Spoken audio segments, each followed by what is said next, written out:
Woo.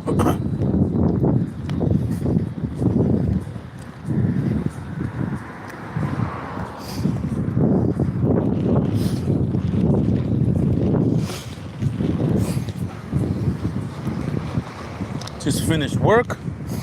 Well, I finished work like a half an hour ago. What's going on? You already know. Love your soul, not your role. No matter where you find yourself, always take care of yourself. I want to talk about meditation. Earlier I talked about abandonment, just briefly, just my experience with that part of my life. But meditation is important. Being alone by yourself is important. Because that builds an understanding and knowledge of yourself without interruption, without people, taking your energy. You can build the energy that you want. You can fortify the energy that you are. And you can begin to make the energy that you want to be. But you got to do that on your own. Everybody has to do that on your own. If you're not doing things of that nature on your own, then when you do find yourself on your own, and you will find yourself on your own eventually, someday, it builds a lot of good things within you, within me, within every singularity, right? With every individual. So meditation is important. Today's Wisdom Wednesday. Let's talk about medication too now. So there are many sciences, many forms of meditation, of meditation. Some of them, most of them that I do for healing. Like my body aches. You can meditate when you're walking, you can meditate when you're talking. You're just visualizing in your mind, certain energies that you want to be present in your body, so depending on where you want them to be. You send those messages through your endocrine system, or your spinal cord, through your mind. And you just had to picture, just imagine the messages being sent, from the parts of your brain, like the one that we talked about, and the ones that are there. You just gotta know where you send them to. Yo, what's up, man? What's going on, man? Thank you, Mr. Trish. I appreciate you, brother. That is awesome. I'm looking for those 2 like, share, subscribe. Love your soul, not your role. Talk about a lot of things, a lot of science, a lot of spirituality. Jesus Christ, for all that he is, he comes before us, and everything that we do, he protects us. He gives us the right of way. What up, Luke? What's going on, bro? Thank you for everybody joining. I'm after work. I'm taking a walk. I'm not gonna be on here long. Just speaking about meditation, and I'm not a doctor, metaphysicist, psychologist, physiologist. I'm just a regular person sharing my experiences.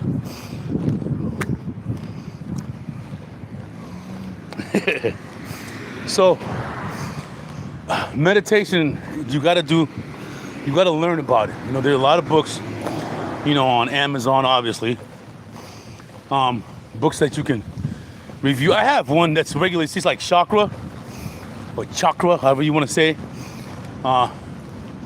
You just learn about each section, and you have many. There's not just 7. You have your whole entire body has areas like where all your organs are, where all your joints are, where your blood flows through. Send your own messages. Don't just let your body do the work, do all the work. You can send messages too.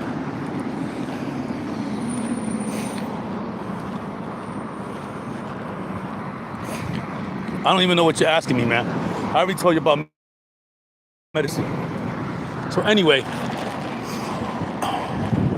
you can do meditation in any sense. You could do it while you're walking, you could do it while you're talking, you could do it while you're sleeping, you could do it while you're taking a shit, however you feel like it. It'll help you. It'll give fortitude to your body and understand that you're communicating with your body. You're not just allowing it to live for you.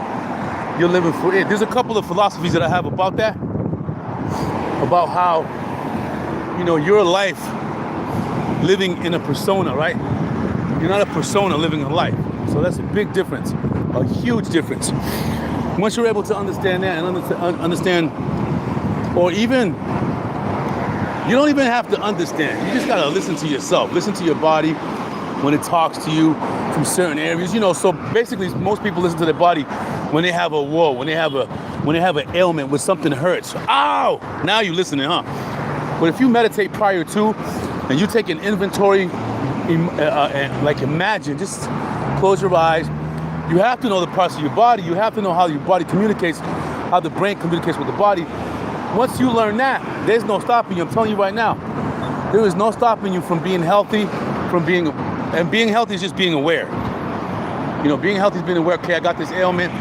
It's whole, not just somebody dissecting you in one section, messing, and then having somebody else dissect you and then mess. Now you got to meditate for every single part of your body that you allow some outside person to mess up for you.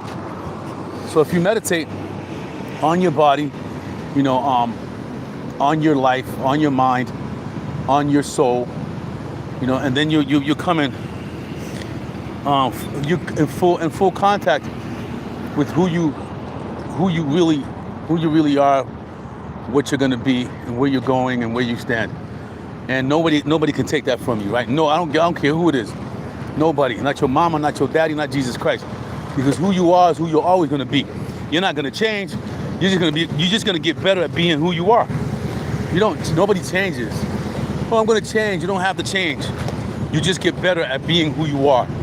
You just become more proficient, at doing things that you were doing prior to, just making them better for you. That's it. That's all it takes. A little bit of meditation. You don't got to be a sign. You don't have to take 30 years of classes. Because I didn't. When I had cancer, I didn't take any classes. I just started reading books.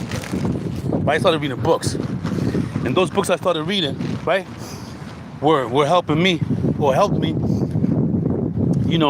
get better. I mean, of course, I used medication. I was in the hospital. That helped me. But I was taking like, oh my gosh, I think it was like maybe 15 pills a day, or maybe even more than that. But I also meditated. Laughter is a great tool for healing. Laughter will heal you so much. You'll be surprised how even fast that you healed from laughter alone. But meditation is extremely important. Meditation, what it does, it takes and it helps you become aware of you spiritually, physically, emotionally, mentally. But you have to know certain things about meditation, like breathing, this pranayama breathing. But as you go, you become more in tune with yourself, with your body, with your mind. And you'll be aware of a lot of things like invasive thoughts, external pressure, people who are trying to steal your energy, even when people touch you, when people talk to you, even when people say things to you, you'll be more aware of the actual intent. Some of us don't have to do that. Some of us have that, and it's intuition. Intuition is God, and always follow your intuition.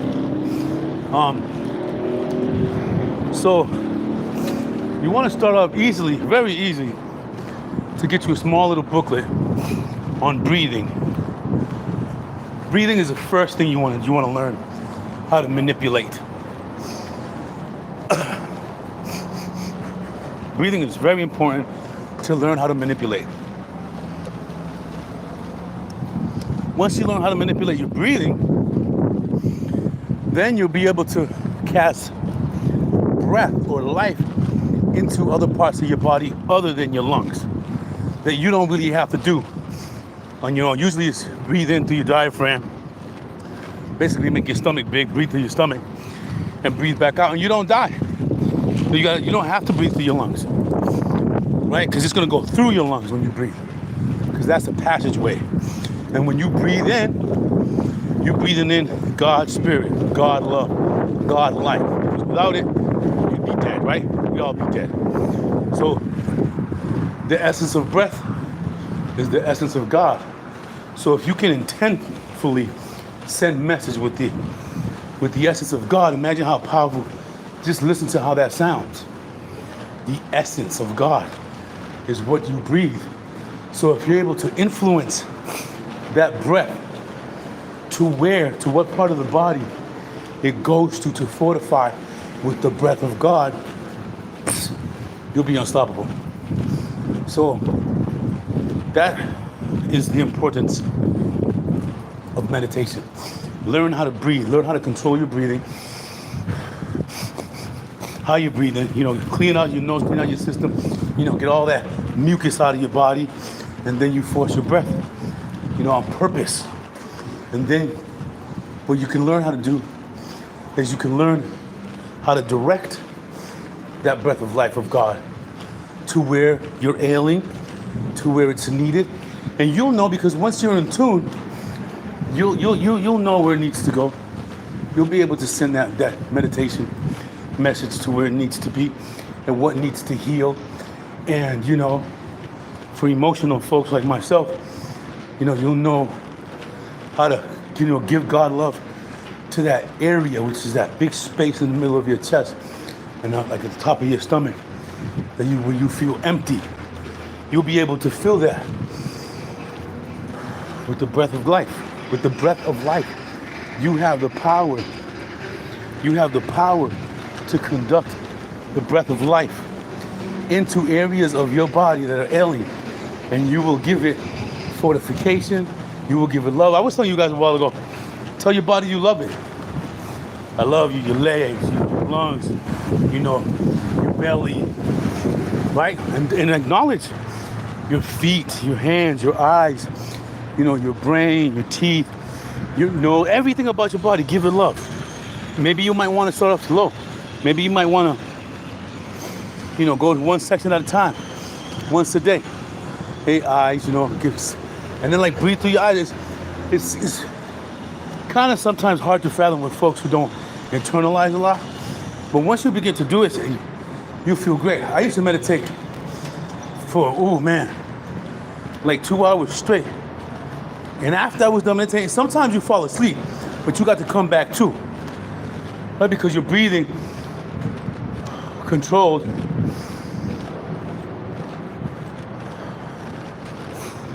That you end up falling asleep. There's a breathing technique that is called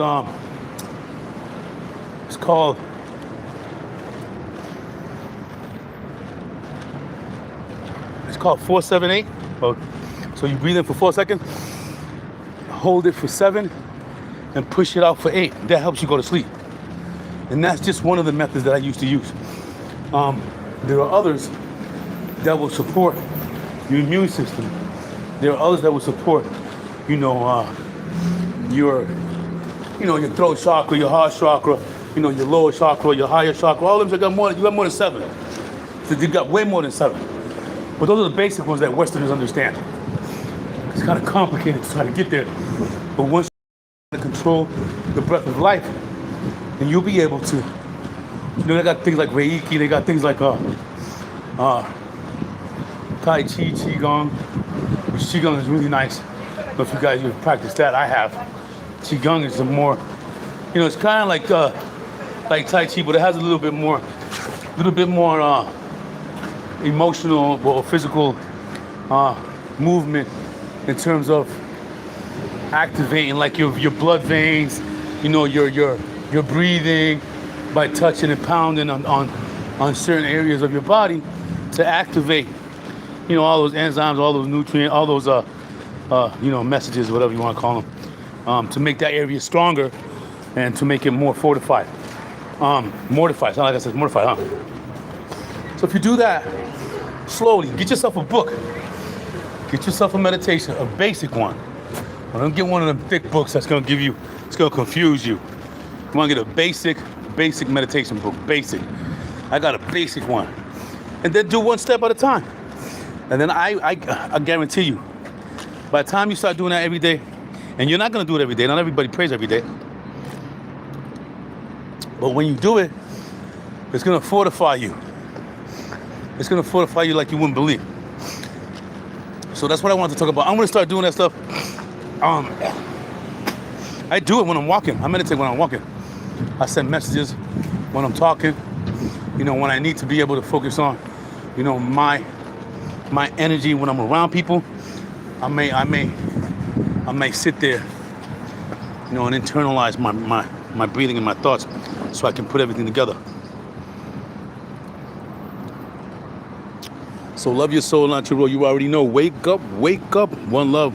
Jesus Christ loves everybody. And when God speaks, everything listens.